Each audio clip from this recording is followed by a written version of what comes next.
Dig it. Hey, wait, bring that thing out of here, man. Let the kids dig this. You getting that okay? Dig. Bring that back here. Now listen to this. I'll just say what I got to say. Dang, right. I'm here to destroy this fucked up system. I will do it. That's why I got the job. I said, let it be me. I said, use my hands, I will use our strength. Let's fucking burn it to the ground. 1995. This is the year I met Anton Newcomb and his band, the Brian Jonestown Massacre. Anton was by far the craziest and most talented musician I had ever met. I'm Courtney Taylor from the Dandy Warhols. Anton was my friend and my enemy, the greatest inspiration and ultimately the greatest regret. This is the story of us and our bands over 7 years.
Forever to get down here. We just gotta get the amp and just move in, baby. Our car bro. Hi, I've been waiting to meet you.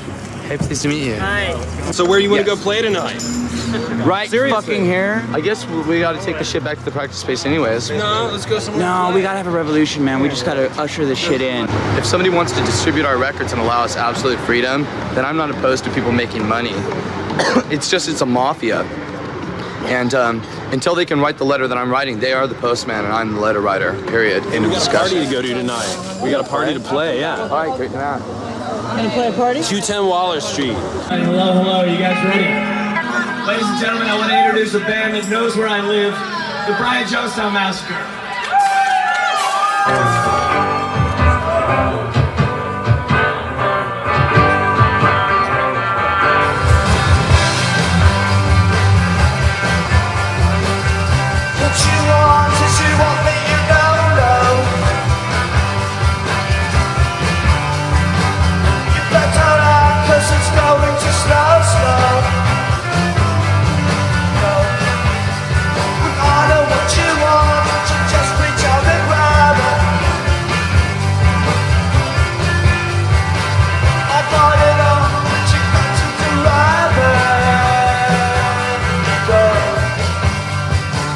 Different about Jonestown? It's real. It's the band that you love to hate and the band that you hate to love. Live performances are infamous for them. This is my 12th time I've seen Brian Jonestown. Really? 12. Just within 6 months. I was completely blown away. I've never seen anything like that. It was like so retro and so the future. It was mayhem on stage. 3 guitar players, tambourine player, an insane singer. The music was fantastic. I've never seen anything like it.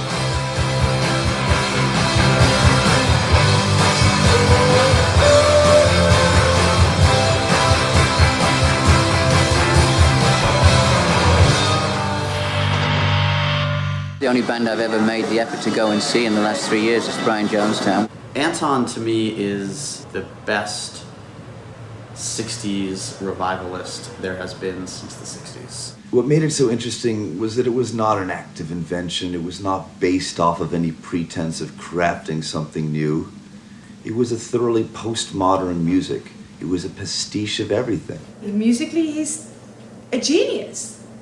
Oh, I think he has an incredible ear for music and for reinterpreting the past and putting it in the future. It's American heritage reinterpreted. Anton created this kind of scene, and everyone else has built upon it. This is one of my friend's bands that between us and a couple other bands, we're actually going to kick off a full musical revolution. So forget about the other bands. This is a whole nother level of the American underground that I'm going to help expose.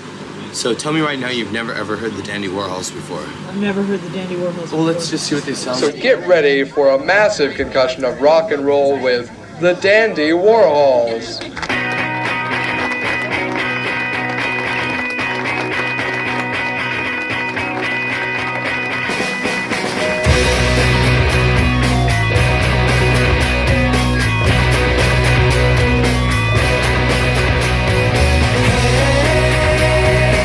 We write our kinds of music together. We're really good friends. Oh, really? Yeah, we've got a full-scale revolution going on.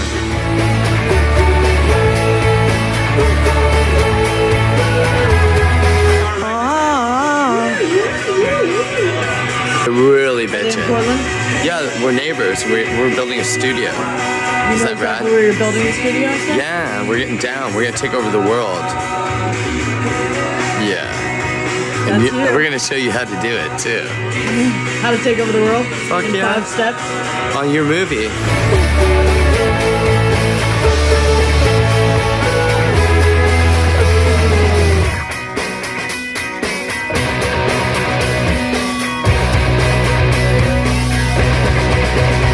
We actually got a tape of Anton's, like, about the same time we formed the band. And then a year later we went down to San Francisco to play some parties, and sure enough Anton walked in and we definitely recognized him instantly. There could be nobody else. We're playing and these 2 guys walk in just like Mr. Cool in their black leather junkie jackets and all this stuff, and we're like, all right, who's that? They just looked amazing. Like, they had the fucking coolest hair, and they were styled out, like, so hip, that it was like, it kind of intimidated us. We were like, oh my God, you know? This is kind of what we expected from a big city, you know? It's like, oh shit. And then we just like hung out all night and just got fucking loaded. Yes, won't you join us? God, that E just wore off in a hot second. It was awesome. We had like the best time. Right on, brother. So we got the best band in America. Wow. They're so fucking amazing. No label will touch them. They're so crazy. I've never seen them eat. All I've seen them do is like drink liquor and snort drugs. That's all they do, you know?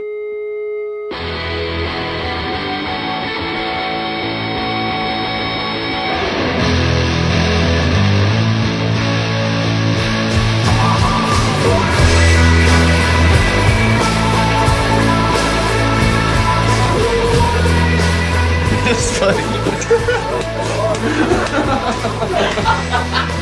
Joel, he wants more? Yes. Please. Oh my God. This is a very strange gathering. I suppose it's time for a costume change.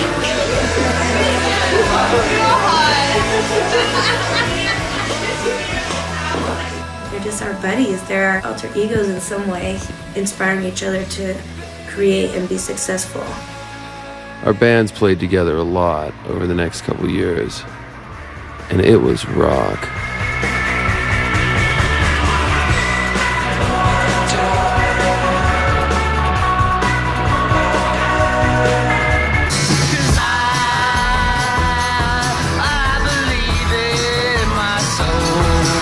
People will always say, well, what music do you like at the moment? And I would say, Brian Jonestown Massacre and the Dandy Warhols. Jonestown and the Dandies have a window of opportunity. They can relate to suburban people, drug people, and they can also relate to literary people, and also to people who have some real knowledge of how music develops.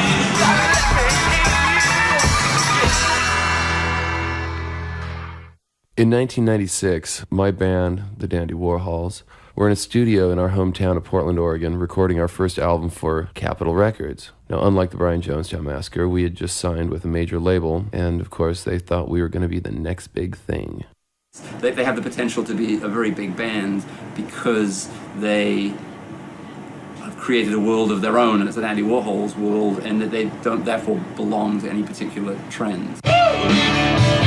Now, our first record for Capitol took 2 tries. The first time it got rejected, they had the gall to tell me that there was no songs. It just really pissed me off, and I got all uppity about it. And who are you to tell me what a song is? You who have written so many songs. How many? None between the two of you ever? So then I think I ended that by saying, I sneeze and hits come out. To which Perry said, well, if that's the case, well, I'm sure Capitol will have no problem finding the funds to finance your handkerchiefs. I think it's like something, what is it, like 85 to 90% of all records made never recoup, which doesn't mean to say you really, really succeed. That's all you do is recoup. So the odds are that the Dandy Warhols, like everybody else, will fail.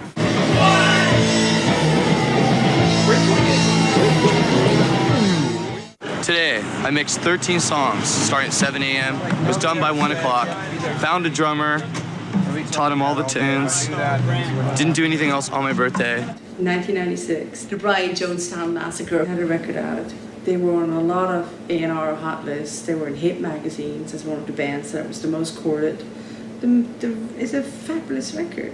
People are jealous of our sheer ambition that we have, and the fact that we're like the most prolific people probably in North America. The Brian Jonestown Massacre had released 3 full-length albums in just that year.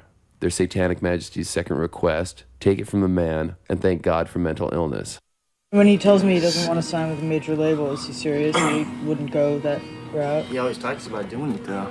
Yeah, I mean, that's the plan. That's why we came down here. Yeah, that's why we came here. His whole thing, he wants to try and rip him off in some way or something. He wants to... Well, he doesn't want them to take advantage of him. Yeah, but in order to not get taken advantage of, he wants to take advantage of everybody else, you know? And then you're just as corrupt as the system that you're trying not to be corrupted by. 5, 6, 7, it's magic. The guy he doesn't know how to support himself. He's been homeless for 5 years or so. Matt Hollywood was Anton's like cranky little brother who probably wanted to be Anton, knew he wasn't quite as talented as Anton, still wrote some really, really great songs and sang them well, but Anton never really let him have the spotlight the way that he could have or should have or needed to.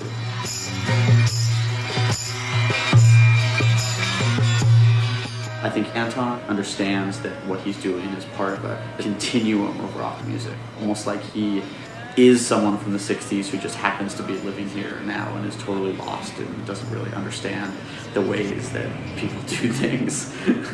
I'm just saying, don't fuck with me. I'm not fucking with you. I'm trying to explain things to you. And if you don't want to listen to the way people feel, if you don't want to listen to other people's opinions, then fucking go off and do it yourself and be loved by your fucking self, and nobody will love you because you don't want to deal with other people. Cool, and I won't have any headaches either. Well, great. I don't do anything wrong, that's why I don't say I'm sorry. You do things wrong, and that's the fucking first step in being human, is realizing that you do and making them better. You guys are fucking cracked, man. I don't even fucking worry about this shit if I don't fucking do it wrong. I'm just telling you that. You know what, every religion makes people fucking, you know what, every fucking spiritual belief, you burn in hell for pretending to be God and not being able to back it up. I don't like being robbed from, and it's highly against the law, stealing from people. How have you been robbed? Well, we'll see, won't we? Seymour Stein told me, sign him right away. With a name like that, you can't go wrong. You have my blessings. Go, girl. And, but I yet had to convince a couple of other people in the company. And I took my boss, Nancy Jeffries, who was the head of the A&R department, to a show in Los Angeles that we set up especially for her, so she could witness them and make up her own opinion and see if we wanted to put mega dollars behind them. And it was the biggest disaster I had ever witnessed. Hell yeah. So these songs we're playing tonight, we have a lot of records. We put out 6 full-length albums this year. And that's why we're gonna get the biggest record deal in history, because we're smart. Ready?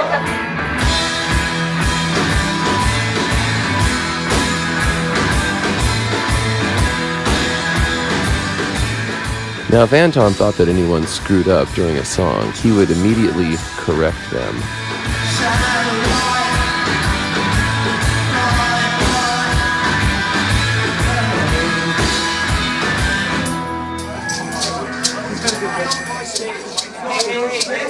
Fuck you,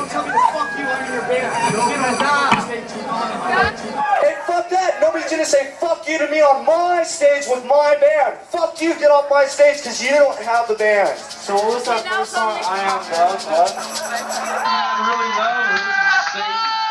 This guy wasn't long for the Brian Jonestown Massacre. Okay, I need a fucking drink. I'm not getting paid. Send a waitress up here right now. Else we're fucking leaving. We already played for these people that stay for us. I'm working harder than you, motherfucker! Alright, this next song is about love. And it's called, well, Love.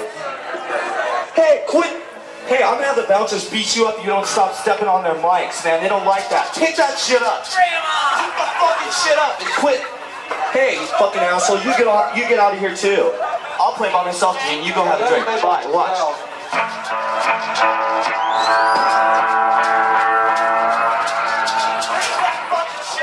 Stand the fuck back, motherfucker!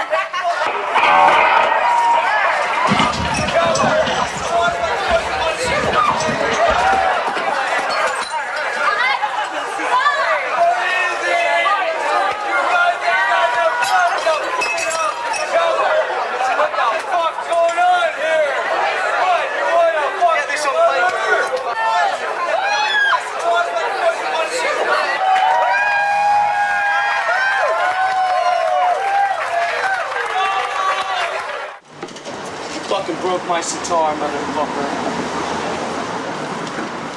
You okay, man? Yeah, I'm okay. Did you get hurt? Is that blood on you? Yeah. From where? From Your people's hand. faces. He wants to be a rebel. He doesn't want to conform. He wants to be successful in one part, but he can't admit that to himself. So he completely sabotaged that showcase. He knew what was at stake. He knew he could have gotten $1 million deal if he had played it right. I think my running total is 21 official quits of the band. After last night, are you still in the band? I don't know. Nobody punched me, so I guess I'm clear. From most band conflicts I've seen, usually it's because 2 or 3 guys in the band can't get along together because of some girlfriend or because they both want to write the songs. Or it's some kind of typical situation like that. This is not a personality conflict, it's a vision of the world. Sometimes people go past the boundaries of good and evil or whatever boundaries of common sense we all operate under into another realm. And we call these people prophets. Jesus Christ was a person like this, so was Charles Manson. They transcend the normal world and they set their own... Adolf Hitler. Yeah, exactly, standards. Yeah. And Anton sees himself in that mold. That's where his problem comes, you know, trying to integrate his mystical vision with his messed up personality. And it's really heart-wrenching to see it. He's not just a jerk, you know, he's almost like one of these people who stumbles out of the desert screaming, "I've seen God," you know. We understand that we are your backup musicians and we take musical direction from you. You, on the other hand, understand that we are human beings and don't want to be treated like shit. Something like that. Yeah. Okay. In his mind, no one can play the music as well as he could. You know, if Anton had his way, he would clone himself, and he'd have 6 other Antons or 5 other Antons, and they'd all be playing the instruments. Anton on drums, Anton on bass, Anton on all the guitars, and whatever.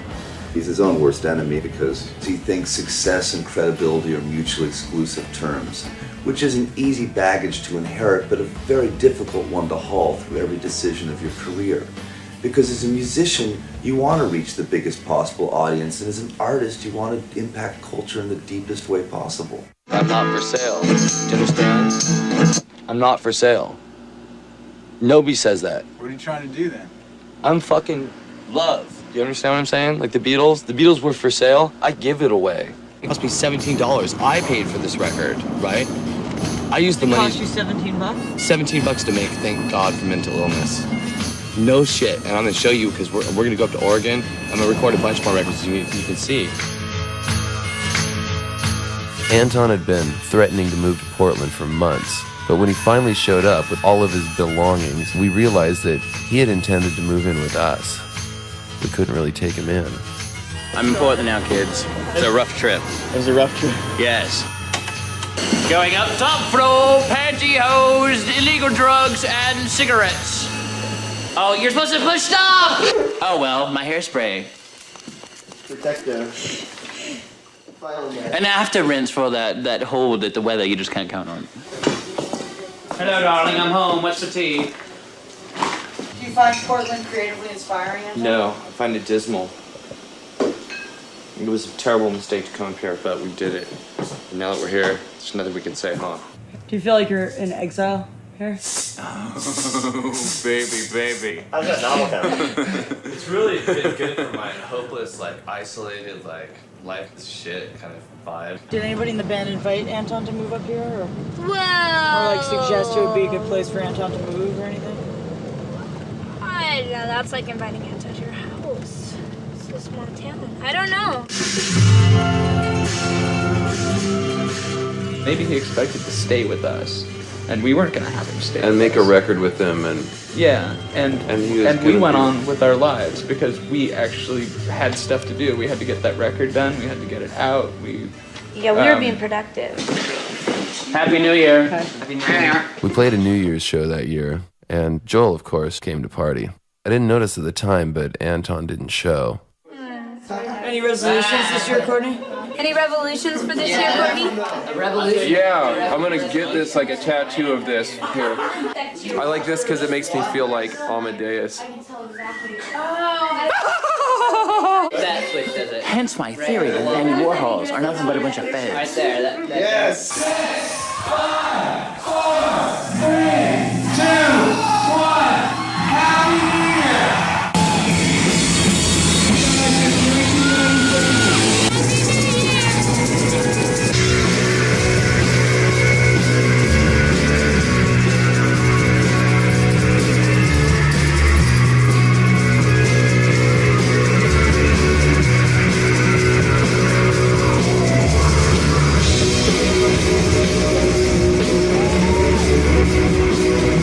Quiet. The artist needs quiet. The artist is going to create a sound for its concise purpose using a modular synthesizing apparatus from Radio Shack.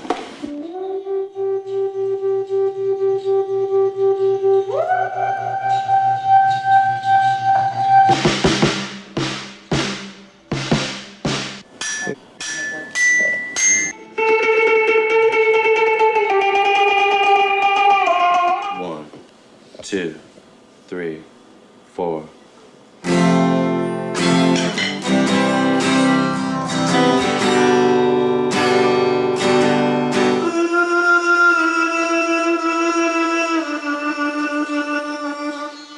Say goodbye to Mom and Dad, the two best friends I never had. To be knowing where I'm going, how about you? Tony's raised in a very affluent society. He had every advantage a child could possibly have. I mean, he had a lot of disadvantages. He was raised by a single parent. He didn't have a father. Well, see, that was my fault being an alcoholic. I had left the family. When he was about a year and a half old, I had shown symptoms of schizophrenia, and I drank every day. You have to look at, here's a very, very superiorly intelligent child who knows what the curfew is, who knows that Newport Beach strongly enforces the curfew, who has been arrested 50 times for it, and yet continues to do it. So when they called me at work and said, you need to come and pick him up, when I went to the Newport Beach jail, I said, I'm not taking him. I'm not picking him up. I'm tired of doing this. And they said, but you have. I said, no, I don't have to. What are you going to do? Because I'm not picking him up. I told him the last time, next time, I won't come get you. So he was taken to the adolescent unit by the police, not by me. I signed the papers as his guardian, but he was taken there by the police. I hate to see him repeat his life like myself, you know. 2 divorces and not getting a chance to raise your kids. There was times when Tony appeared under the influence. There was times when he was growing pot, and I was the first one to call the police and have him come here and get it. And I guess I sort of thought eventually he'd get over all this nonsense and he'd grow up and he'd get a real job, but he never has. He feels starved for affection, I think, love, you know. As a father, you know, I probably failed immensely, you know, and I feel guilty about that. You know, and if he has abandonment issues, it's as much my responsibility as his. You know, I notice the album he gave me is Thank God for Mental Illness.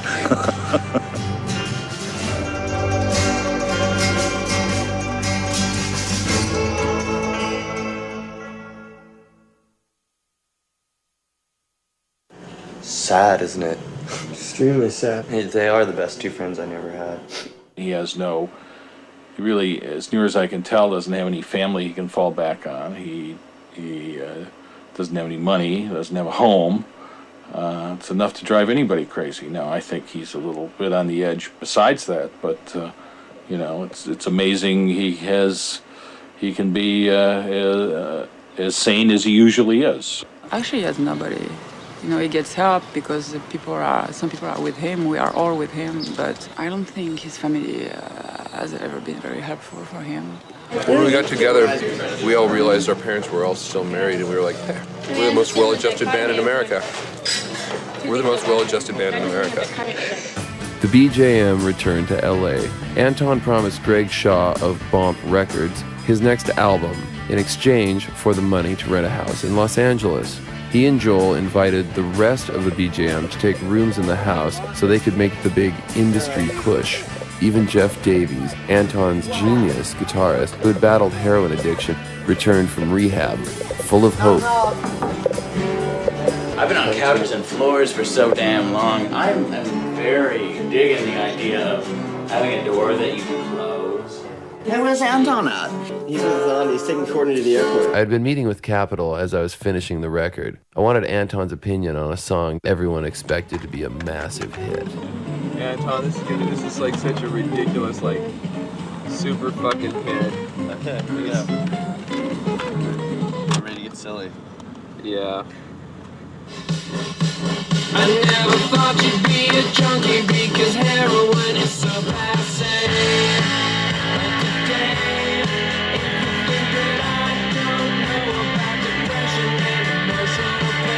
Anton didn't react at all. It kind of bummed me out, but I think I knew why. Anton inspired Courtney to go much farther than he's ever gone before. It was definitely both of them kind of wanting to be the other person.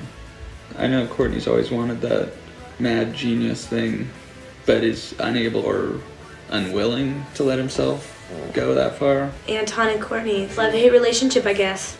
I think they feel like they're on the same level in a lot of ways with creative ability. You know, they challenge each other. They feel each other's fire. I didn't have time to reflect much on Anton's lack of interest in my new song because mega celebrity fashion photographer David LaChapelle agreed to do our video. Capitol threw down $400,000 to make this happen. Suddenly, it felt like we were going to be big time.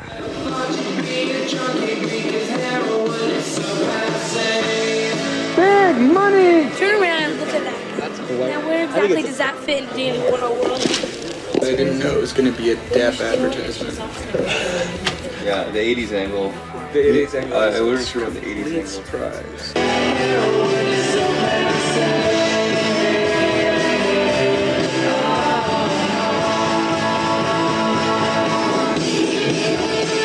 I'm not going to really collaborate, you know. If it's great, I'm going to think you're fucking great. If it's not, I'm going to be really pissed off at you. Courtney's having second thoughts about the entire video. We could just reshoot just the van stuff, like if once my hair grows out a bit. Okay, redo it. We have to redo it because it's I think they drove out To the junkie video shoot. Yeah, I'm sure we told them about it friends. and said, come on over and eat some free food. Steal some vitamins. What a wonderful waste of money. Before they sold a product, just on one video, they were in 500 grand or more. I think I'm beginning to grasp the concept here. The theme is, am I wrong? Passe things that are passe. The whole thing. Whoa, look at this. Is this all for the Dandies? Yeah, you should have seen them just performing on that stage. Wow. Yeah. So it's gonna happen for us. Ladies and gentlemen, thank you for a good game. Brian Jonestown Massacre left our video shoot convinced that we had blown way off course. I'm sober. I dig everything. Hello, Mr. Policeman. I'm white. The guys in the Brian Jonestown Massacre actually did the drugs we were singing about, and still they seem to miss the irony in the song. And whereas some members were able to use dope and be somewhat functional, it seemed to bring out a really dark side of Anton.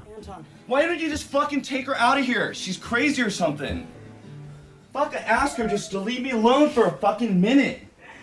Now she wants to like smash shit and pull my hair. She wants love. Fuck that! She just wants love. Go to sleep. It's 2 You o'clock told at night. me before we Fuck came here. this! Leave! I wasn't gonna do dope sex every day. That's so fucking weird. Leave me alone. Heroin makes him evil, and he doesn't know that because he can't see himself, you know, when he's on heroin. I mean, I love Anton. I'd like to stay with him, but not like that, you know. Sophie left Anton and never returned. She actually joined the band, the Minstrels, fell in love with George, the lead singer, and together they moved to Tahiti. Back at the house, the band was preparing for a new record and summer tour. Time is a hand on life is on the wall. Turning, the gun drops. We should have a fucking party here. Well, the Brian Jonestown had a party to show us their new house and their cool scene. Apparently, it was a pretty good party. In fact, that's Harry Dean Stanton right there.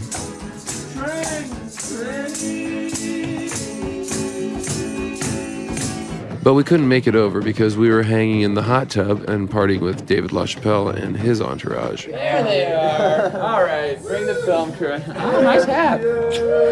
Hello, hi. Mwah.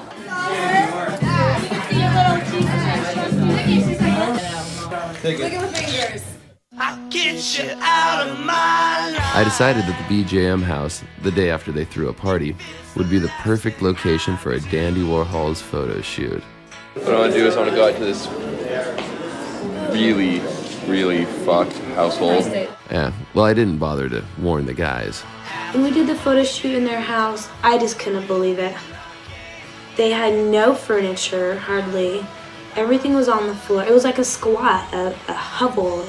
How do you guys live like this? There was dish soap on the kitchen table and maybe an empty 40-ouncer and some guitar amps and stuff in the living room. Not Hollywood. There's a lot of people walking into your house right now. There's a whole photo shoot about to happen.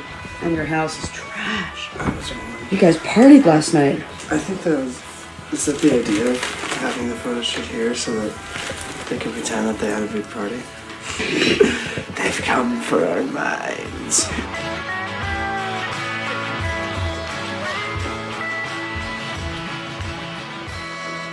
This is great.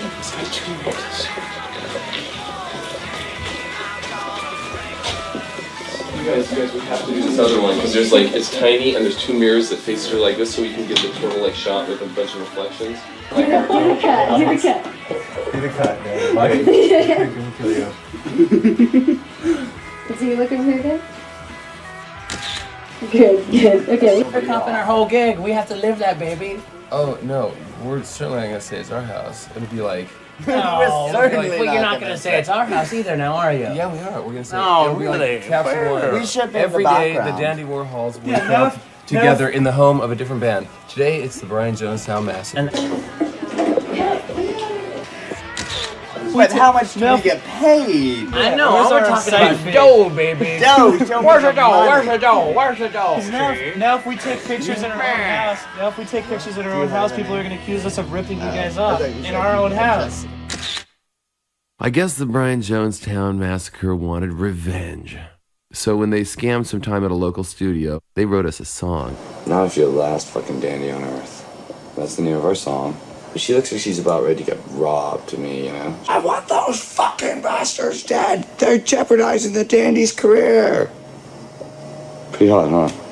In fact, I'll put it on. It's so fucking funny. Move on over, dandy. They had scammed a week to record from an A&R rep who believed in them. So, as usual, Anton moved into the studio, had a bunch of his friends over, and squeezed out an entire album called Give It Back.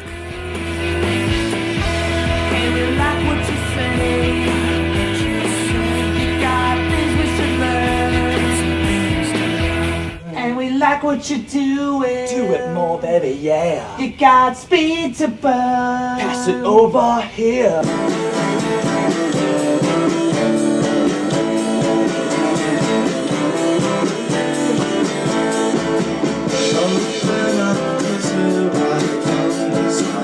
You guys were fucking crazy at the Viper.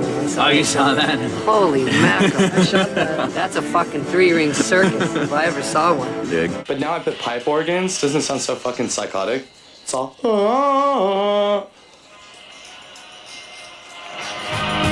Full speed ahead, Captain. And all the sounds I can make with my noise, my mouth.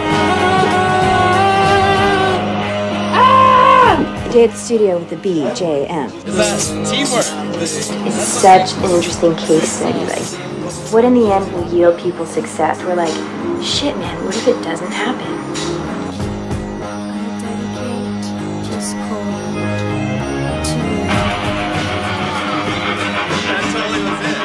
This Is Why You Love Me is recorded already 2 steps of notches above that, so it just blows up their speakers with a I heard you say. Okay, so that song dies out and then it's immediately satellite will just come in like that is it's just like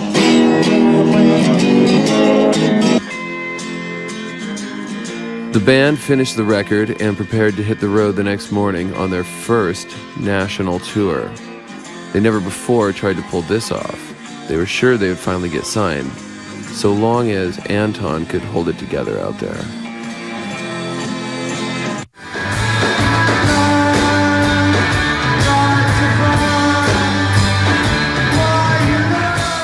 We're going out of town 7 p.m.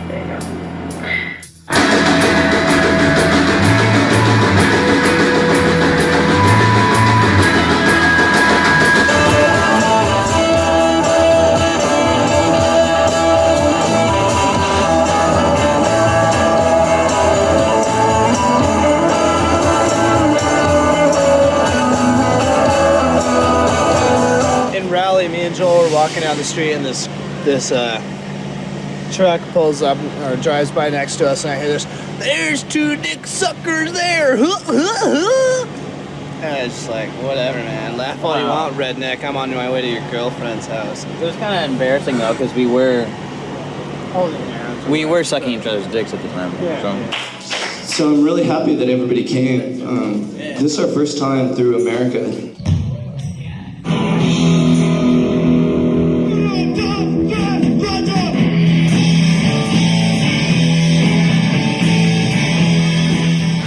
Under the local Communist Party's headquarters, the band played for an audience of 10 and performed for almost as many hours.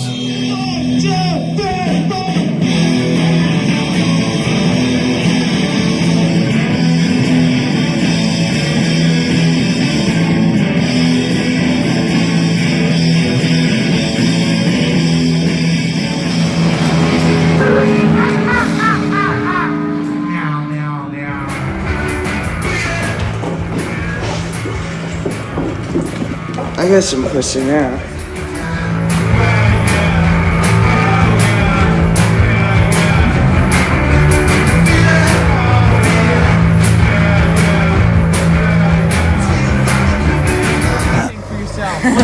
I missed it. I can't play listen to fucking this. video games. I don't Cool, care. man. Oh, I can play fucking computer games. I can fucking escape into a fantasy. I can get you to Chicago and then also I can leave you escape here. into a fucking fantasy world, and now you have us, and you have a fucking life. No, you don't give me any life, man.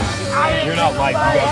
You're just fucked up, Jeff. I've been busting my ass for you pussies for so long, and I get your fucking mouth and I get your shit. I will fucking kill you. Matt and Peter left, intending to walk back to California. We're gonna go on no matter what. Not without Matt and Peter. To New York. It's gonna go on no matter what. Not this trip. This trip's going on no matter what. I'm going to New York with or without these people, whether they play or don't play. Well, I'll turn it into vacation if I have to. I ain't out here for nothing, man. Basically, the guys walked off away from our whole camp in the middle of the night, drunk as hell, and Peter, being this young, immature, fucking stupid, here comes a cop, hippie fucking dumbass that he's being, went with them, and they walked away from my scene completely, and we've been up the alleyways back and forth. Here comes the sun. It's the next day. We've been looking forever, and they're not here. I'm sober, and I drank a lot more than they did, and I'm sober now. They haven't come back. Therefore, what do? Choice one, we leave Peter and Matt in Chicago forevermore and never see them again. We finally found him. We were miserable, and we knew the whole time that the dandies are out there somewhere, living the high life.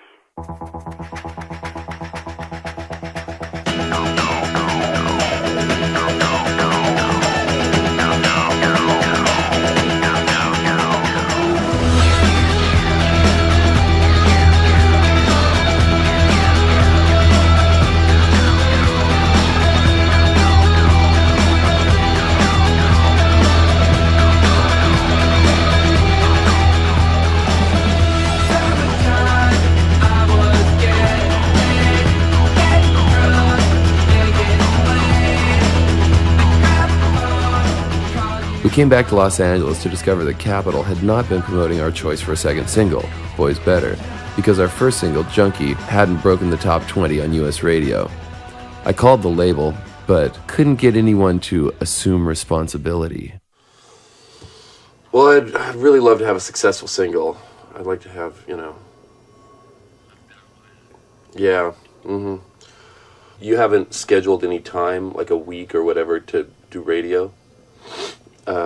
As early as possible would probably be really good for my band, at least. You're saying that you don't carry a lot of weight around Capitol? Well, I'm just telling you that it's like, it's not up to me, really. Yeah, but everybody says it's not up to them around there.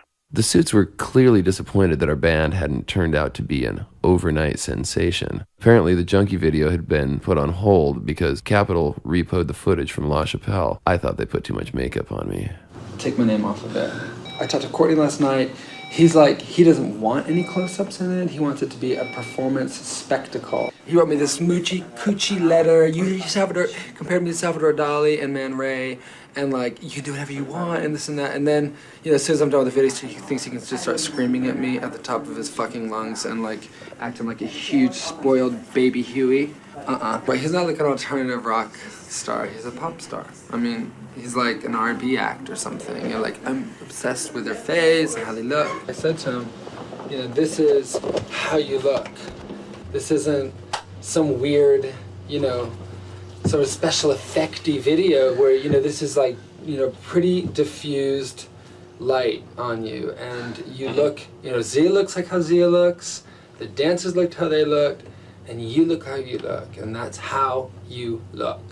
This is you. What did he say? He started screaming that he's done thousands of videos. He used the word thousands. I've done thousands of videos and I know how I look. Dealing with diva fashion photographers and evasive record label executives was starting to really get me down. It seemed the only inspiration I found at the label was looking through the pictures of the shoot we staged at the Jonestown house. Didn't we have fun at the Brian Jonestown house? So I found one of those driveway car deals, caught up with the Brian Jonestown Massacre in Detroit, and found out that Anton had written a couple songs for me. Courtney Taylor, you're a hell of a guy, don't you know? I met you in the van after the show. Okay, this song's called Not If You Were the Last Dandy on Earth. Ready? Take my money, take my time,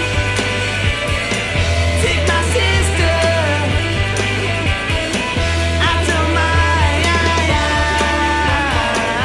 It's psychotic, huh? Dude, that's so good. I will personally tolerate more shenanigans from that fucking Anton than I will anyone else, just because he makes and has made such unbelievably powerful and important records.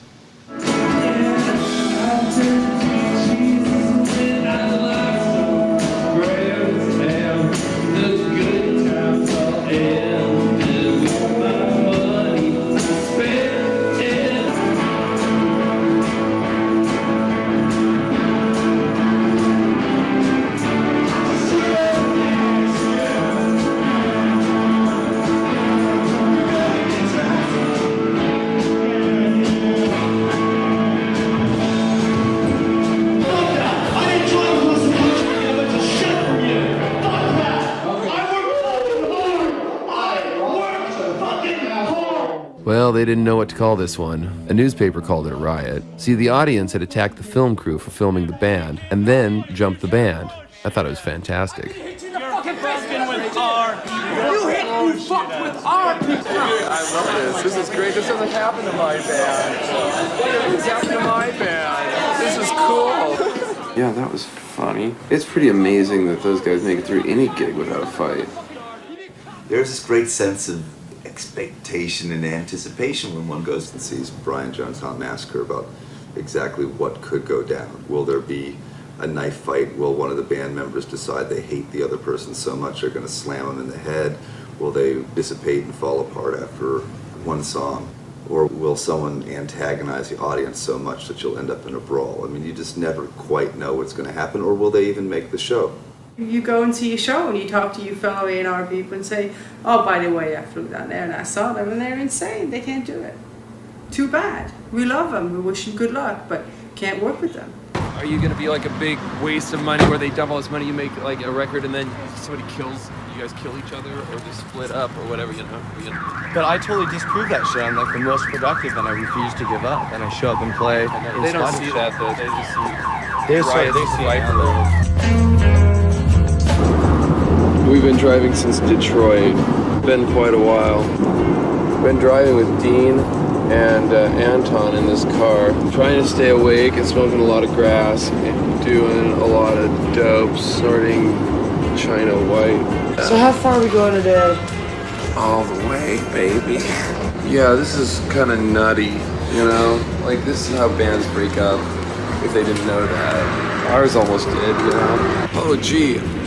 You got like a pack of fucking junkies on the road, not eating much, drinking a lot, doing dope, and not sleeping. Is anybody gonna get grumpy and irritable and start fighting with each other at all? No, probably not. It's not my tour, so I'm just having a good time. Can I get some reverb in the house?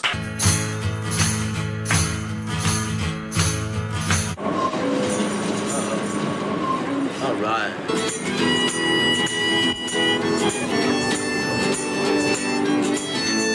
I saw Dylan the Gerties in 1963.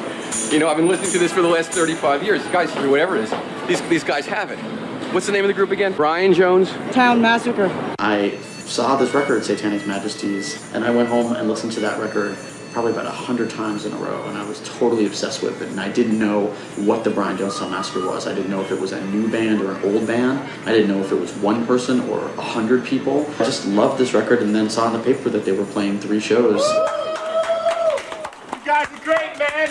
And I went to all 3 shows. I'll just say I'm having the greatest time of my life. First time ever been to New York. And on the 3rd one, I asked Peter Hayes, who's now in Black Rebel Motorcycle Club, who was in the band at the time, if he could introduce me to Anton.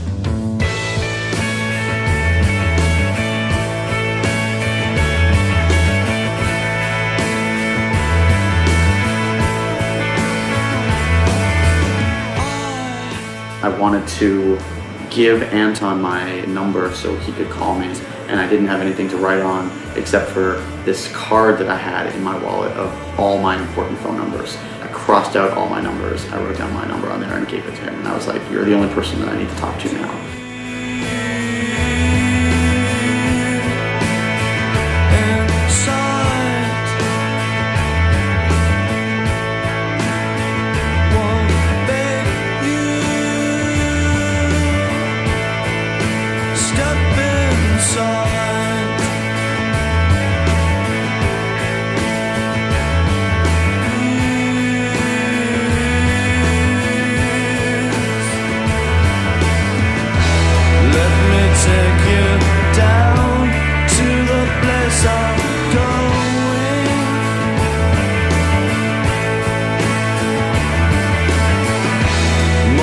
Treasures found, it's just been knowing you.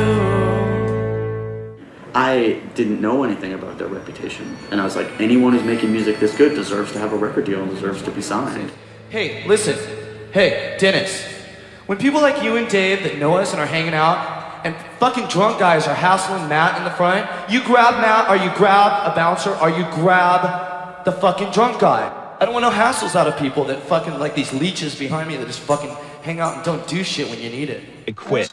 Anton is a great songwriter and an arranger, but he is so horrible in so many ways. And we could talk about truths about me, but luckily I'm not on trial, and he is. I won't. Who's on trial? Anton. With who? That thing. You fired David yesterday. I've been sitting out here in this damn van all day. I've been looking at all these penthouses and all these gutters, going, eeny, meeny, miny, mo. It's really that. Those Antons be able to work something out, get you guys back on the road? You're having the time of our life, and the shows are getting better and better, and people are really going nuts. He's gonna totally try and like negotiate an immediate like one-off record, and like he could advance us the money. I go, cool, because if I can get a third up front, we'll buy a fucking van. Taxi! The Brian Jonestown left New York the next morning to play a round of shows in the South, but only got as far as Homer, Georgia.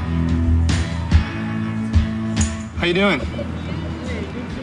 Insurance, please. Okay, it's hers. Oh, okay, well, need to see your license anyway. It got stolen. Huh? It got stolen in California. I'm on tour. We're just going to pick up a van from I have my license, She has all of her stuff. She was just interviewing me. We're making a documentary. Oh, okay. What's your full name, sir? My name's Anton.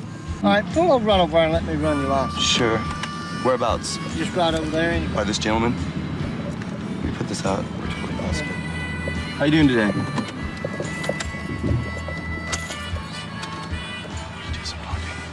Y'all don't have anything illegal, any guns or drugs? No, you're welcome to, you can search the car right now. Okay. You don't have any problem with searching? No, in fact, I'll waive that right now. If y'all would just step out of the vehicle. Okay.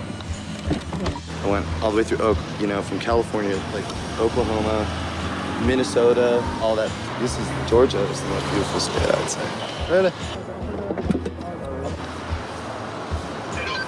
Georgia. We're in Georgia. Yeah, we're in Banks County. Yeah. And when's the gig tonight? When's the gig tonight? I don't know.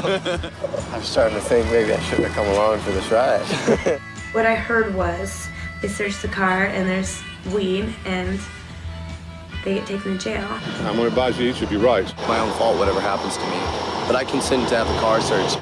Anton was eventually bailed out by Bomp Records' Greg Shaw, but the band broke up that night. Anton played solo all the way back to Los Angeles. The rest of the Warhols met up with me in New York to play MTV and a few club shows. Weak album sales and an industry showcase gone awry were kind of stressing us out. It was an EMD convention, which is a distributor, so all the retailers are there from Europe, Japan, everything. We just sucked. It just sounded like shit, and I was just like, look, I'm not going to lie about it. Pretend we're rocking, man, feeling it. I was just like, this sucks. This sounds like fucking shit up here, you guys. Can you just be patient for a minute? Meanwhile, Gersh is in the back, freaking out. These guys, it's the fucking last time they embarrass me, motherfuckers. And I'm like, how about fuck you, man? How about you get up on stage and fucking pull your pants down, you know? Like, who was there? Was it just like a huge fucking... Industry, fucking huge industry.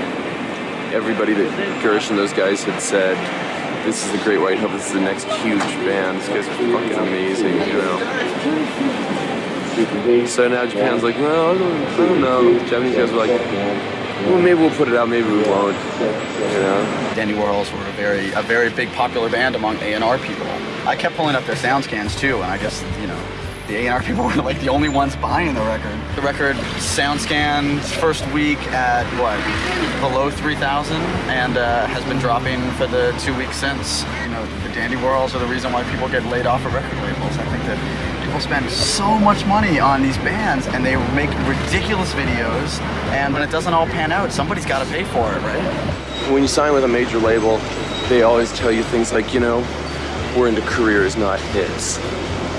And you go, wow, that's got a nice ring to it. Yet if you don't produce a hit, they don't really give a fuck about your career, you know? Radio promotion costs are ridiculously out of hand. Video costs are retarded. Executive salaries, expense accounts. The music industry is supposed to be this middleman between the artist and the consumer so that people can buy the records that they like. But somehow the music industry turned itself into this like evil beast that tries to screw the artists and tries to screw the fans, and And it's really obvious. I have no respect for anyone working for any major label in any capacity whatsoever in the executive. They're all liars, they're all mediocre people with no talent. They don't know talent, they don't understand or like music in any way whatsoever. I dread to think what they're like in bed trying to have sex because, you know, their mind and body are not connected. It's a fool's game to spend your life blaming the record company. Every label can break bands, every label can't. Ultimately, it's in the band's hands. So anybody who thinks like, oh, now we've got a major deal, we're home, we're safe, we're gonna succeed, it's just bullshit. Record companies screw up virtually everything they possibly can screw up. Not because they intend to, but it's probably the nature of all corporate organizations. Major labels lose money on 9 out of 10 records, and they have 1 record out of 10 that makes enough money to cover everything. And I don't think there's another business in the world where you can have a 90% failure rate and still say you're successful. It's crazy. You should be able to make money off every record. You just have to spend accordingly. Indie rock happened because of this, you know, because of what we have experienced being on a major label. What every major label says won't happen to you. They won't tell you what single to put out. They won't pick your, like, pop song. I mean, that's just bad advertising for the band, you know? Fucking clowns. If I had only been just a little bit smarter, you know? I mean, we're requiring a level where people are getting to know it and acquire the music. That hasn't been done through being signed. That hasn't been done through a Buzzbin video or anything. That's been done all on our own. You know, we're on cover of magazines not because some suit's backing it with his bread like everybody else. You know, we're there because we get there on our own, and that is the vibe we exist on. I've been trying to talk Perry into signing them for a long time. Like, look, this is the last real rock and roll band. They're fucking awesome. They make great records, you know. You couldn't do anything, you know, like trying to control what happens or anything like that. But just give them the money, they'll make great records, put them out on the road, and they'll do great. Before their first American tour went south, literally, the Brian Jonestown Massacre had managed to attract quite a bit of industry attention on the road. Capitol may have finally listened to me as they offered Anton a modest record deal. He asked Michael Dutcher to represent him at the meeting, but Anton blew the deal within an hour. I thought he was more together when I first met him. He gave that illusion for a period of a week. I think Anton, if he could really focus, could be in that elite group of people with, you know, Lennon, McCartney, you know, Bob Dylan. Meanwhile, Adam Shore convinced TVT Records, the largest indie label in America, that the Jonestown Massacre was the best band in the country. Michael Dutcher feared that Anton's manic behavior would again blow the deal, so he sent Joel to New York in his place. I've arrived in New York City. We're going to Swanksville here. The gutter boy. You meet Joel? Yeah, Joel? yeah. Joel, Anton got an ear infection, and this morning we had to switch him up. He was not feeling like himself, and the doctor was a little worried. I don't know, he said at one point or another he got some kind of accident with his ears. The TVT execs seemed to buy Dutcher's story about Anton's earache, and Joel charmed them over dinner. I'm going to show you 4 places to sign. This is just like the Declaration of Independence. Exactly. Put your Joel Guion. I have a briefcase. It's around here. Right. Not bad, not bad. Oh! 2 points off. Is that bad? It'll still be enforceable. It's a valid contract. I want to say that I'm making a personal commitment not to screw with anybody's head, like in a bad way. You know what I mean? Only in a good way. Push drugs on little kids, and I'm not gonna promote fascism in any way. I'll promote. Oh, come on. I love making music, so I don't think we're gonna have any problems. Okay, Anton, I'm going to pick up the phone, and then Steve's leaving. And Thank you, Steve, for your time, and I'll talk to you as soon as possible. take care, man. I'll talk to you later. Thank you. Okay, hit release. One thing that we're absolutely 100% sure of, the Brian Jonestown Massacre can make records. They've made 5 records in 2 years and more and more and more. And like, you almost have to stop them from making records if they're making so many records. And like, we're a record company, so all we have to do is put out their records. Elektra and Sire and Capitol and all these labels, and like, what's their problem? You know, it's like, I like this band. I brought the band and the CDs to my boss. He really liked it. And within 3 weeks, we had a deal. You know, it's done. It's so easy. Like, why is everybody so scared? What's the problem? This is your first signing? Yes. Yes. A&R, it's very easy. Everyone should try it. Hi. You guys have no idea who I just became yesterday. I'm very big. Very big. What? They don't want just Anton. They want Anton, myself, and yourself. And that's all right, you know? That's a whole different gig, you know, by contract.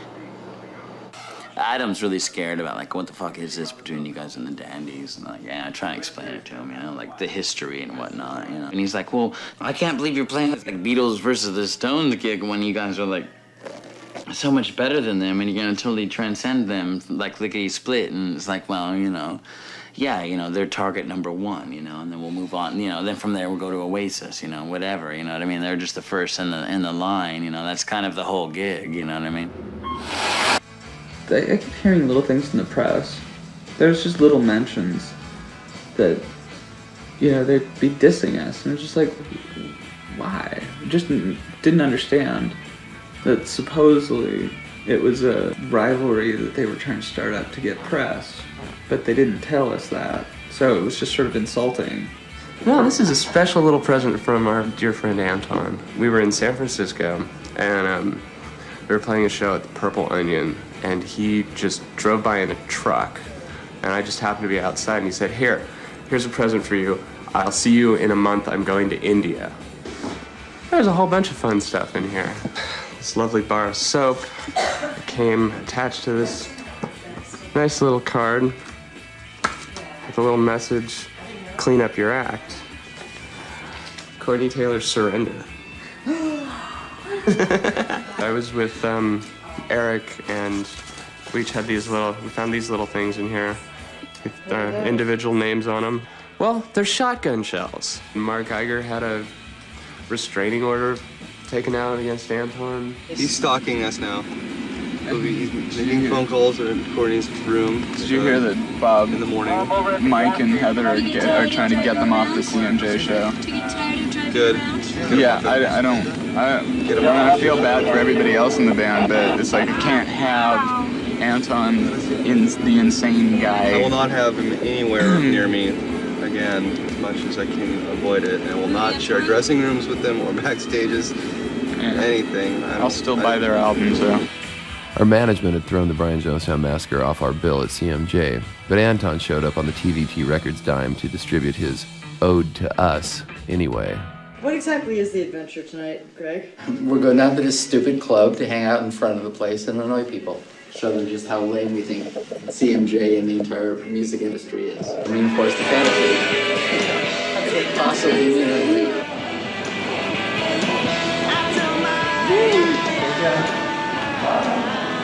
Jackson! Hey, backpacks in the trunk, okay? Whoa! Okay, in the trunk, thank you. Oh, no. If you have a stamp, you can get in. All right. I want him out of the building. The furry hat. Oh, rollerblader guy? Yeah, he's not getting in.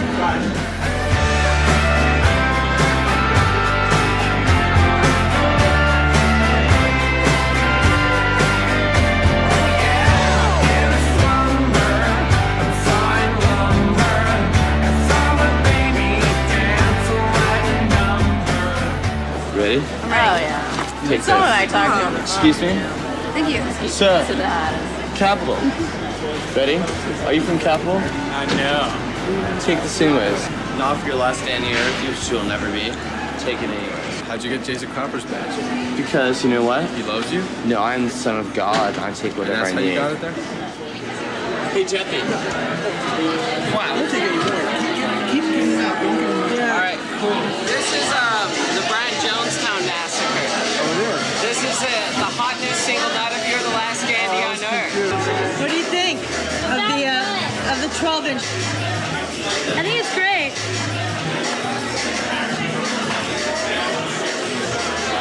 I read it wrong. I thought he wanted to kill us all. But he's actually someone else. Some secret alter ego.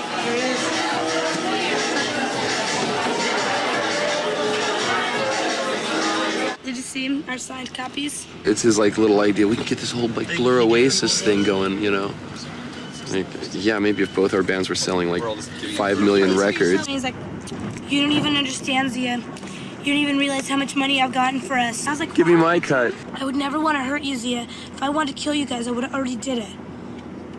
Great. Thanks, Anton. All right, man. That's good to know. Come in. How are you? Good, how are you? Oh, I'm just dandy. How are you?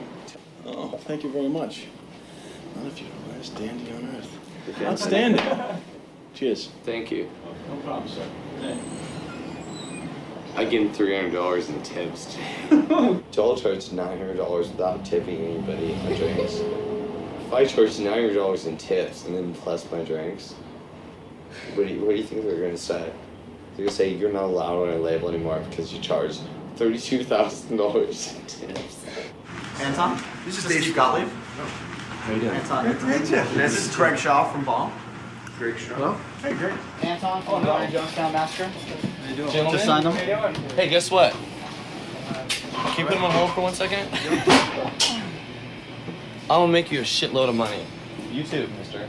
You too, alright? All the money you want. Okay, you're gonna need a backpack or a duffel bag to carry it.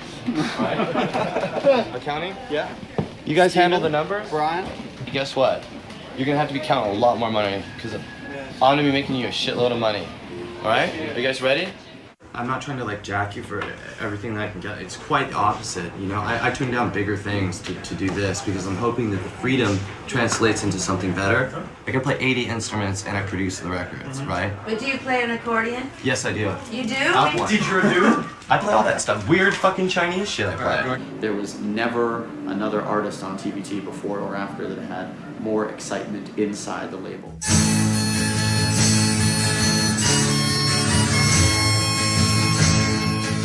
People who worked there were so excited to work the record, and they convinced the music industry at large that the Brian Jonestown Massacre were the next great thing.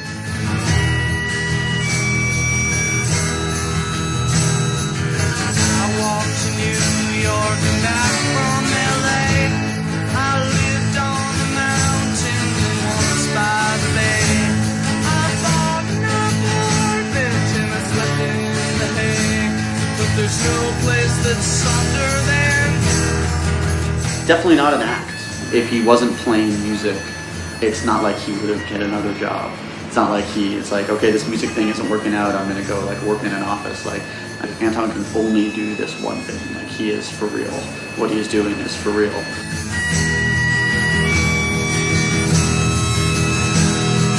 I prayed to Buddha, to Allah and Jim. I turned to Jesus and stayed there with him. I fell in deep, but I learned how to swim. Now there's nobody cleaner than me or than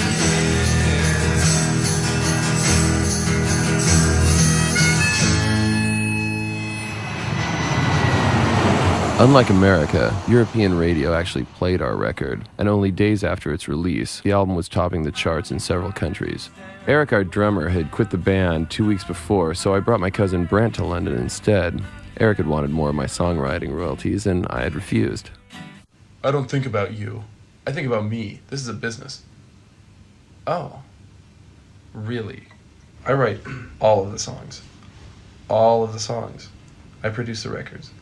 All the records. You know? I do everything. And yet I'm giving away half of my songwriting money. Half of it. So that the band can pay rent and have fun and enjoy it, you know? And that's not enough? What are you, fucking stupid? He says, we're going to Europe in 2 weeks. And he says, do you think you can learn all of our songs in 2 weeks? And I said, you're going to make me sing already? And he stopped. He says, yeah? He says, if you can't sing, there's no real reason for you to be here. He says, you know, we'll go out and get a drink if you can't sing. Stockholm to Madrid. There's going to be a bus.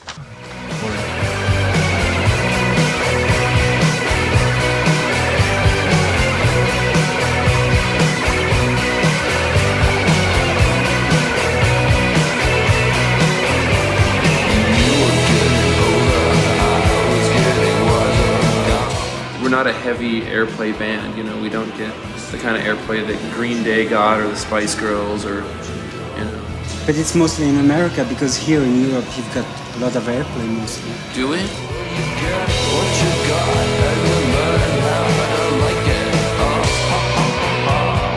You know our record is number 16 in the UK? That's pretty incredible, huh? Our tour was sold out. Brussels, Copenhagen, we love it. Stockholm, Malmo, Madrid, Barcelona. Hello, we love it. It's gone ballistic. I've got some press cuttings in my bag to look at, and it's gone a bit mad. Everybody suddenly knows who the Dandy Warhols are. Tickets for tonight, buy or sell tickets. Tickets, Dandy Warhols.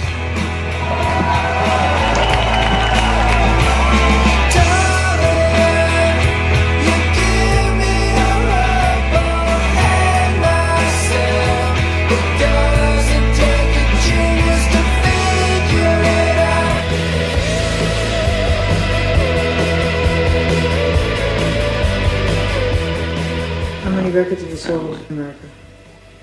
Including our parents. Yeah.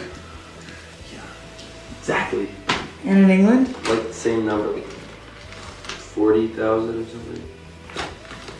That's over a year in America, and that took a little under 2 weeks in England. Our tour was running very smoothly until a surprise visit by the French police. If French custom find you again with cannabis, it's 2 times the penalty. Yeah. Got me your special box for where you smoke cocaine. Your special box. Cannabis grass. Not he was being real tricky, like I was gonna just fess up, you know. My band got away with paying a fine equivalent to 4 Dandy Warhols t-shirts, and we kept the grass. We are a lucky band, and they are a not lucky band. Look what happens when they get pulled over by the police in Georgia or wherever it was. And look what happened when we got pulled over by the police in France. That's lucky, because it could have all ended right there. Not, you know, the band's career, but that tour. If you were going to be on the Jerry Springer show, what would your topic be? And who would they invite on to slap you? What is it? Brian Jonestown Massacre? Oh, stop stalking me. Write songs about your own fucking band. They'd have that. That'd be the episode, and then they'd have the Brian Jonestown Massacre on. And who is it? Who's this guy? They're this band. They're great, and they're really good friends of ours. They're just kind of not very well adjusted people. They're not right in the head. It's kind of sad to see them be so dysfunctional and. Because of potential. Yeah. Like, they're like the Velvet Underground of the 90s. By this time, Anton had set up a really impressive home studio with his recording budget from TVT. He had his band around him again, and he was excited, ready to begin his career as a signed artist. Instead of renting a studio and hiring a producer, something I'm really proud of is we bought Anton a studio so he could do it himself. And not only that, but so he could continually make music on his own forever. Is this a whole studio right here? It is a whole recording studio. The TVT deal got Anton worldwide exposure as well. We couldn't believe it when we heard that they had been invited to Tokyo to play some shows. Are you surprised to meet the Dandy Warhols? Did you pick that up? They don't have a deal that we do. There were bunch of girls. Brian Jonestown Massacre. And he was talking to them, and they started to cry and stuff, and then they laughed.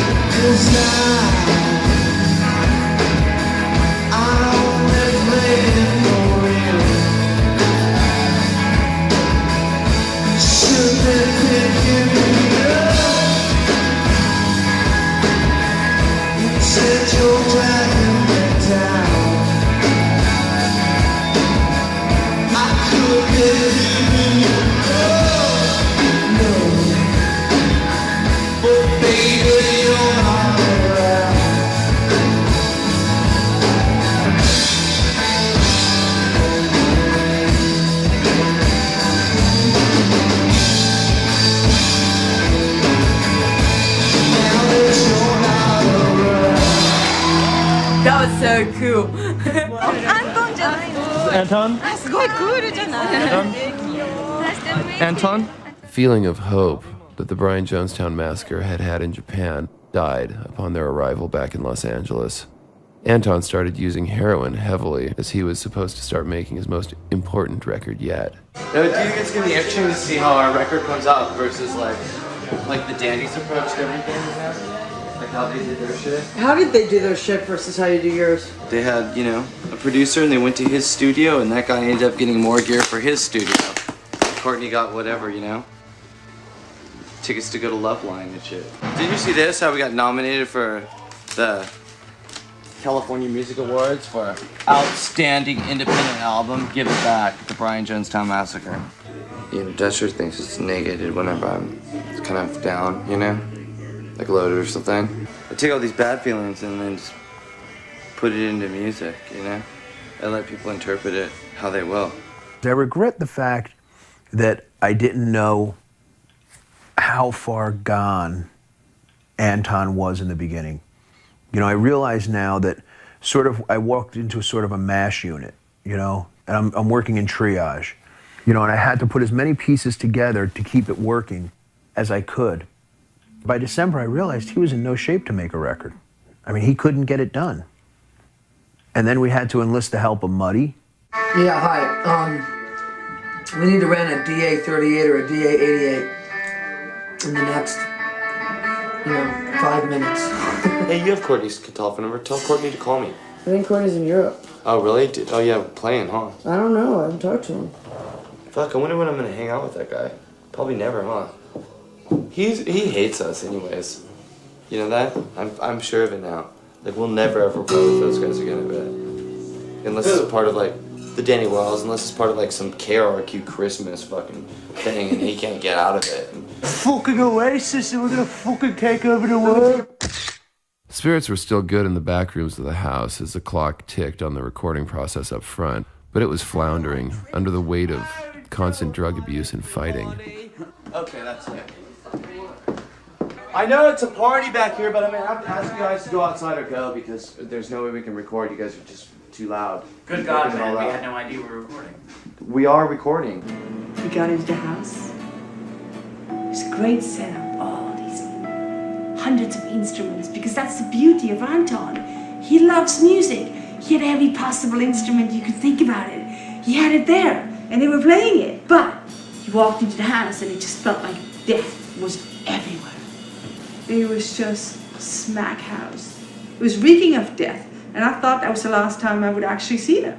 There's so much more shit that needs to be done, though. Really a lot. Well, a lot of the music doesn't sound done to me. You know, if it weren't for Matt, this record would have never come out. Anton wouldn't have been able to write any more songs. I'm trying to make this good too, man. Don't even do that intro. Leave whatever's there, record the rest of the song. I'll punch in if it's not right. I don't care. Just like, you don't have to. Yeah, because we got all sorts of time to do fix punch-ins.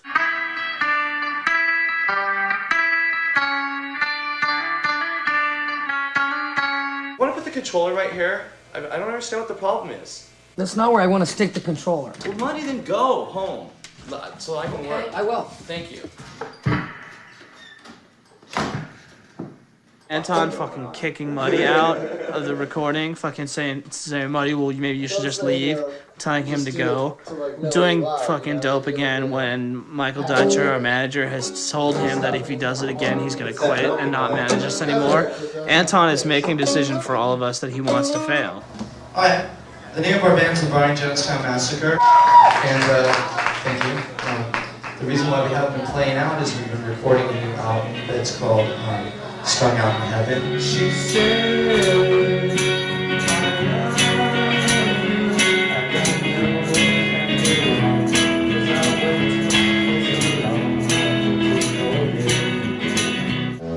Thanks. I know it's Matt. It's cool. He's doing revenge. now you know why they don't let kids do dope. They don't let kids drink because fucking full-grown adults can't even fucking deal with booze. And some adults can't deal with reality. Now you know why we don't have friends. Find some fucking friends the word loving and I'll start.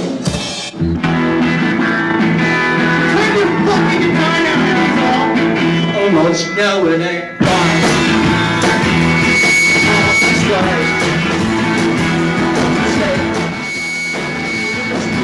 This was Matt Hollywood's song. He always sung it. You know, hit me.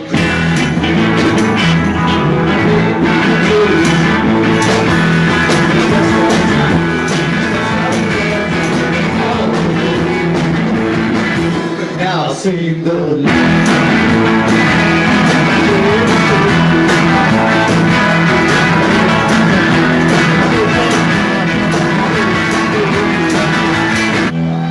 This was Matt Hollywood's last show with the Brian Jonestown Massacre.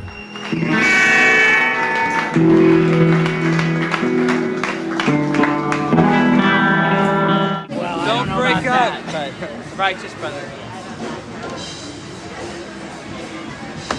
Bombs away. It's like seeing the dark, dark side of what drugs do. Well, it's because like all those '60s bands got into drugs. Like they were famous first. There's just too much stress on my soul. I just want to be around some people that aren't hell bent on destroying themselves. You know. Hello, Adam. This is Matt from the Brian Jonestown Massacre. Anton completely flipped out on me last night and attacked me. I've got a huge bump on my head and a giant bite mark on my side. And you know, I just wanted to talk to you about that and maybe like what the future of this band situation and contract is going to be. What are you going to do about Matt? I don't get to do, what is Matt going to do about Matt? I don't babysit fucking 26-year-old guys for a living, right? I make great records for a living. Who's in the band now? Who fucking gives a shit? Who is ever in the band? Whoever I say is in the band. I don't really know the person he is now. Would rather almost just think of him as if he's dead or something and to miss him. It's my fucking band, I invented it. These guys quit and join as they feel like it, and that doesn't matter. I would never manage another person like Anton again, because you can't have the hardcore sit down with them at times and say, Guy, you know, this is what's really happening in your life. You know, the illusion that you want to build in your head is one thing, but the reality is this. I'm really tired because I've been doing business for 24 hours for fucking months. I still haven't been off work yet. And you missed everything. You don't even understand how big this is. They're flying fucking photographers from New York and making them do what I want. You're gonna follow me to a location right now. We're gonna go, we use your ID, your California ID, right? You have one? Mm-hmm. And we're gonna go pawn one of my guitars, okay? And we're getting $300 to make this photo shoot happen and have some scratch. Do you understand that? All right. So the movie gets better. So let's go do that. Invite everybody you know. Say you want to be in a Brian Jonestown Massacre 2-page spread and magnet by a pro photographer. You want to be in pictures and record covers and shit. You want to like be there like a Coca-Cola commercial for all of history. I go, check this out. Ready? Are you ready for this? Mm-hmm. Tell them to wear fucking white and come when I call. Down with all the fruit. Watch out. Berries and cherries. Do you need one of these, Joel? A scarf? Yeah. That guy who walked by, who ran by with the white shirt on and the Yeah, glasses? yeah, he was walking the dog. He just walked by all of us and he goes, "Excuse me, are you guys members of a cult or are you just shooting a video?" And I'm like, that's a really good question, sir. I'm sorry that I can't answer it for you right now. I'm still figuring it out myself. I'm heading down to Arkansas. Bury our mom and pa.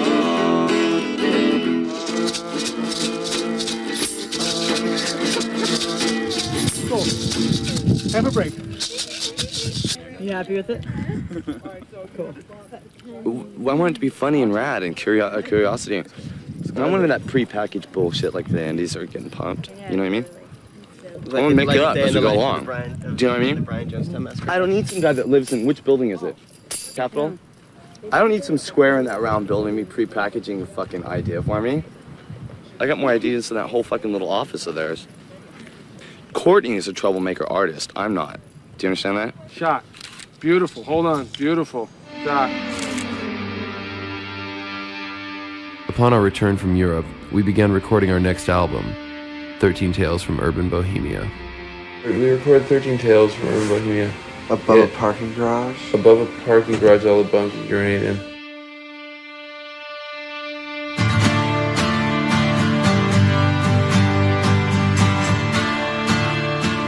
Recording 13 Tales was probably the best recording experience. The level of creativity was really intense. Every single day, a lot got done. And it was really inspiring, and that's the way I work the best.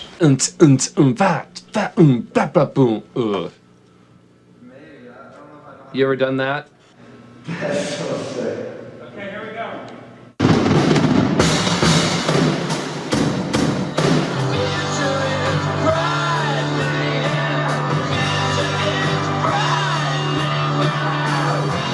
How did I get in like the coolest band on the planet like my first try?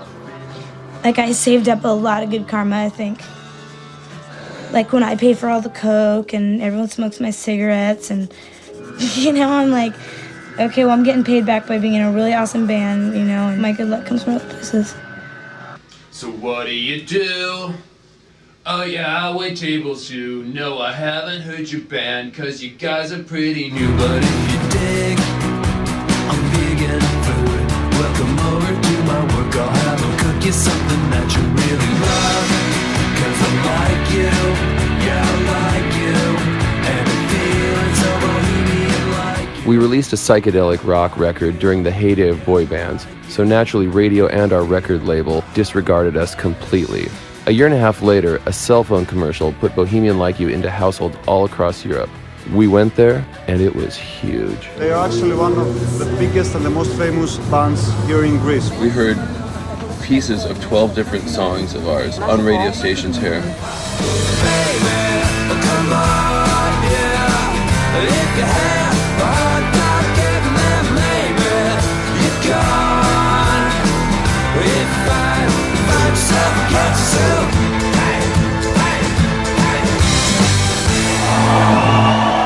I've seen them tonight and I think they are the best ever. To the drummer. Hello, it's fantastic harmonies. drummer. Courtney, you've got the best fucking voice ever, man, and it carries well. You're fantastic. After feeding our fan base across Europe, we returned to the UK to headline a major festival run with other highly successful acts.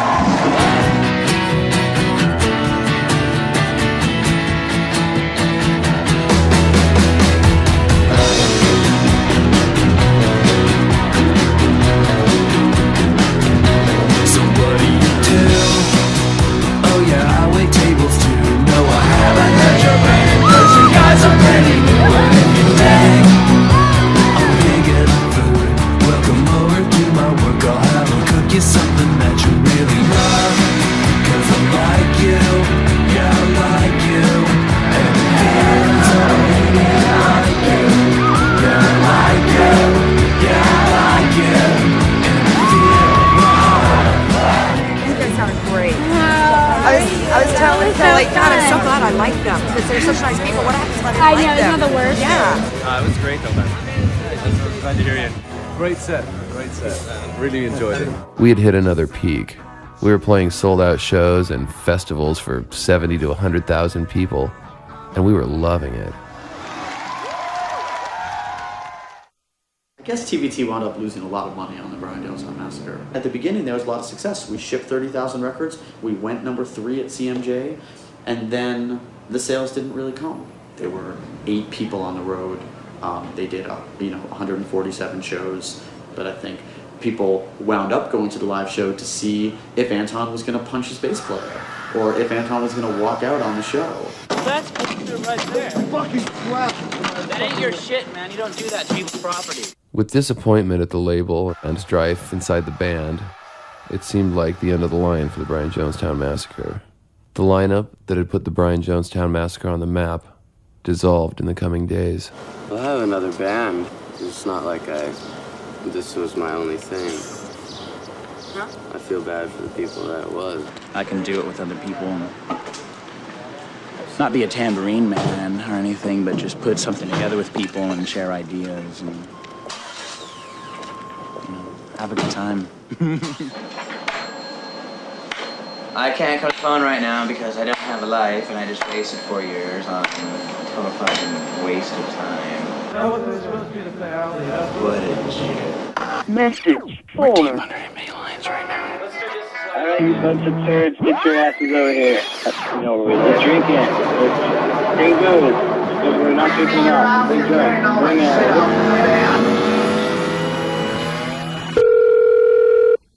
Hello. This is gonna be so cool today. I'm going in the studio Monday to record the first song is just gonna be up.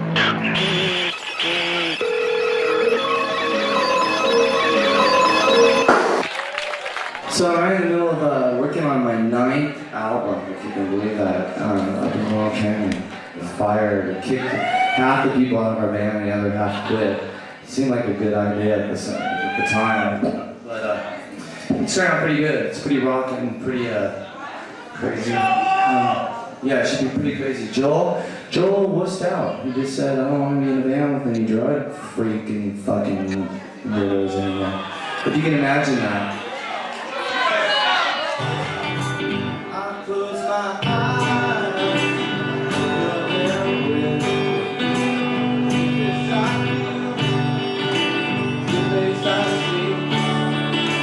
It's not your touch, girl. Driving me crazy. It's just the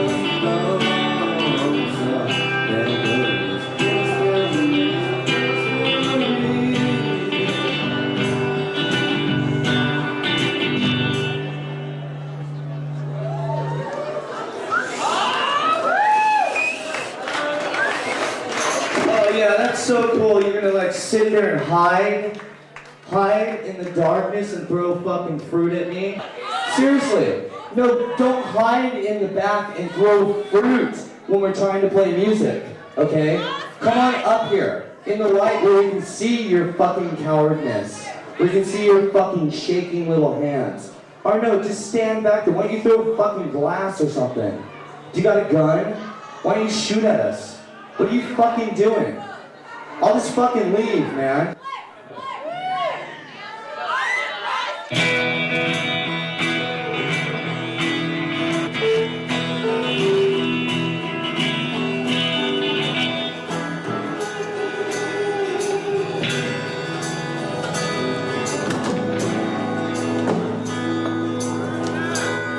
Check it out, Jeff. You threw down my guitar. You didn't get. I'd like to see you get paid for that. That's cool. You know what? Who cares? I never got paid for all the years that I got fucked in the ass by you. So why the fuck am I gonna get paid now? Woo!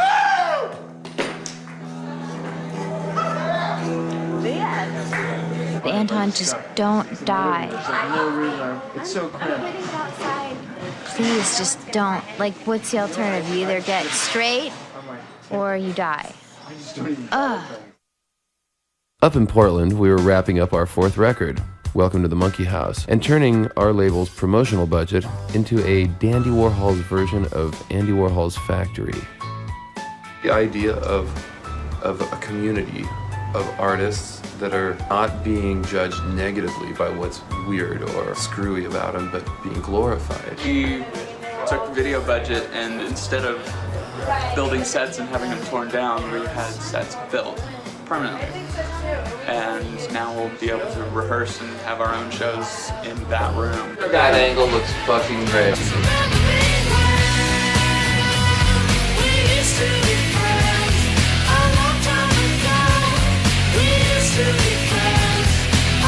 It's controlled chaos, really, the stage show. I'm looking forward to seeing him on the new record. It's different, which I like. This is Nick Harcourt, your host for Morning Becomes Eclectic. Up next, brand new music from the Dandy Warhols.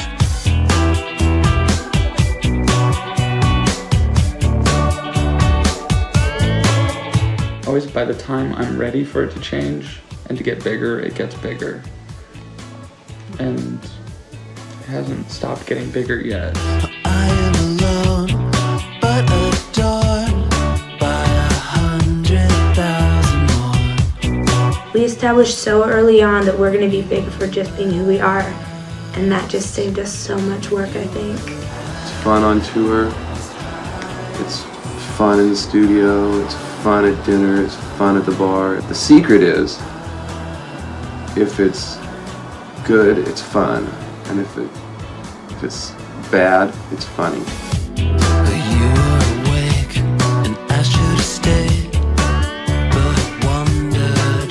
We don't want to be a dysfunctional family. We're responsible, much more responsible people. Well, half the band's married.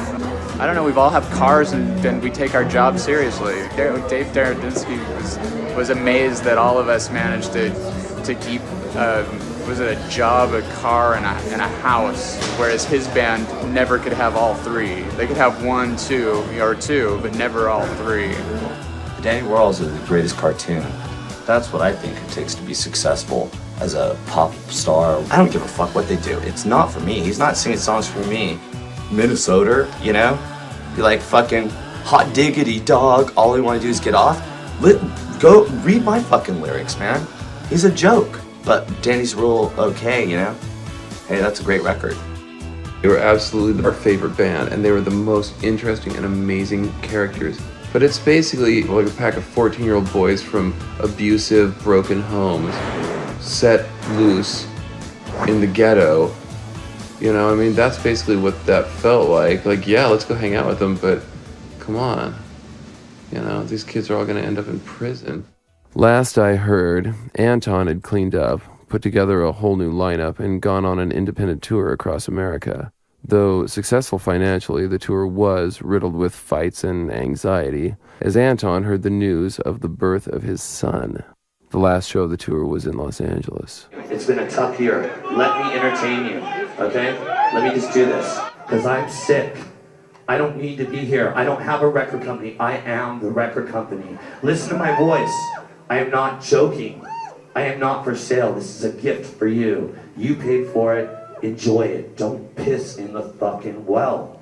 I have a son. Listen, I want to go meet my son. I'll take your money to my son and buy him something nice. Let me entertain you. Thank you. I love you too. You may have seen her around town. Her name is Sarah. She's my sister. She's gonna play a song for you now. Sarah, come out here.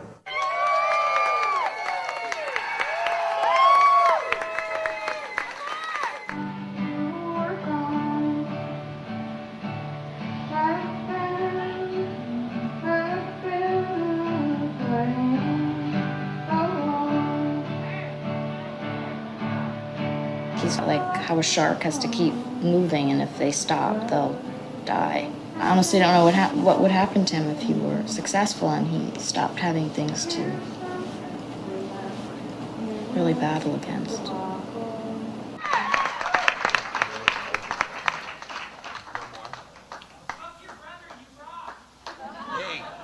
Hey, you're gonna get your head kicked in. Say it, come up here and say it to my face right now. Say it to my face, I don't think it's funny. I'm not in incest or child molestation. Come up here, be a man. Don't hide back there.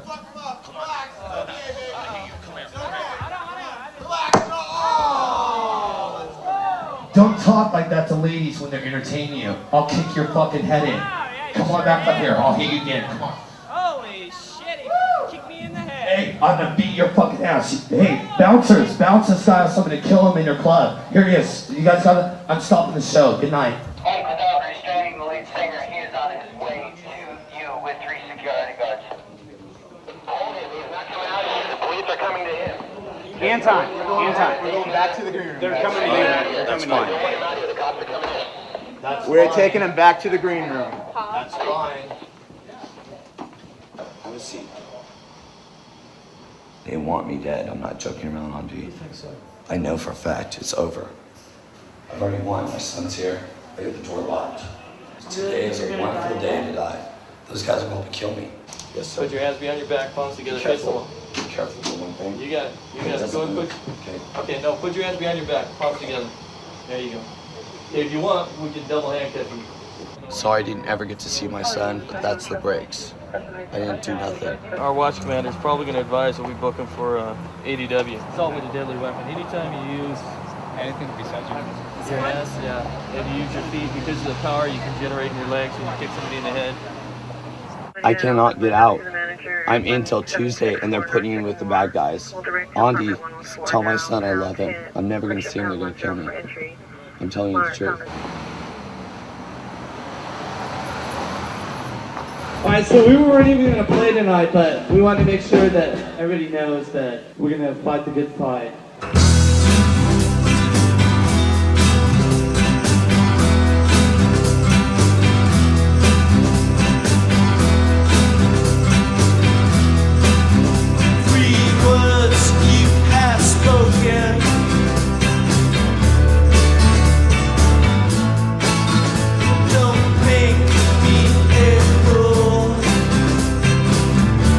He's like this brilliant monster creator of art that, you know, generally is like 3 years ahead, and I always think I'm catching up to him, and then he comes up with something that I just go, I can't believe it, he just did. He's just always ahead. He's so amazing. Please play by the rules. Please play by the rules. If I knew my way out. There's no way to have a revolution if you stay underground. What the fuck's the point of that? The whole point was for him to get above ground as well, and then he could have a revolution.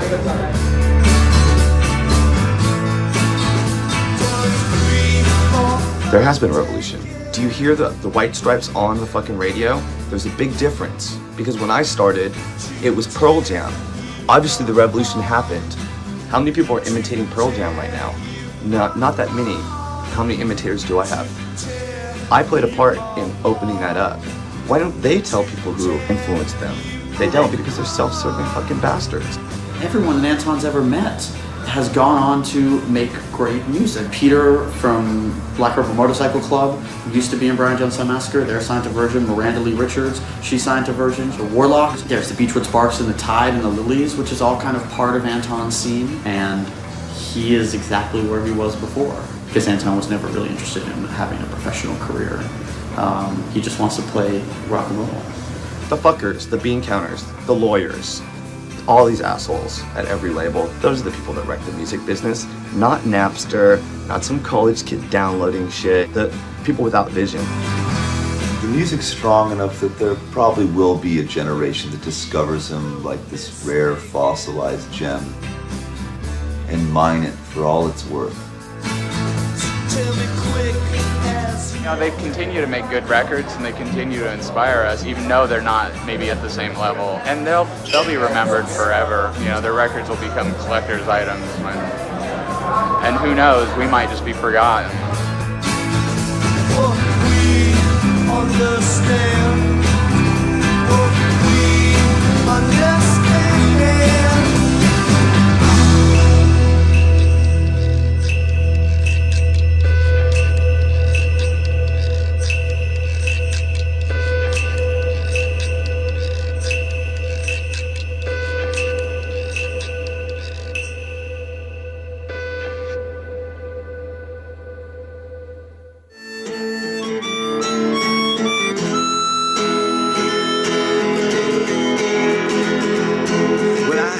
Share of fist fights and some good loving too. Although I'm getting older, oh, I'm sure I'm not through, 'cause I'm alive. I survived, 'cause I came for you. I came for you. I came for you. That's pretty much it. That's hot. That last line? I came for you? No, had my share for fist fights and had my share of fist fights and good loving too. Although I'm getting older, I'm sure that I'm not through. You know what I mean?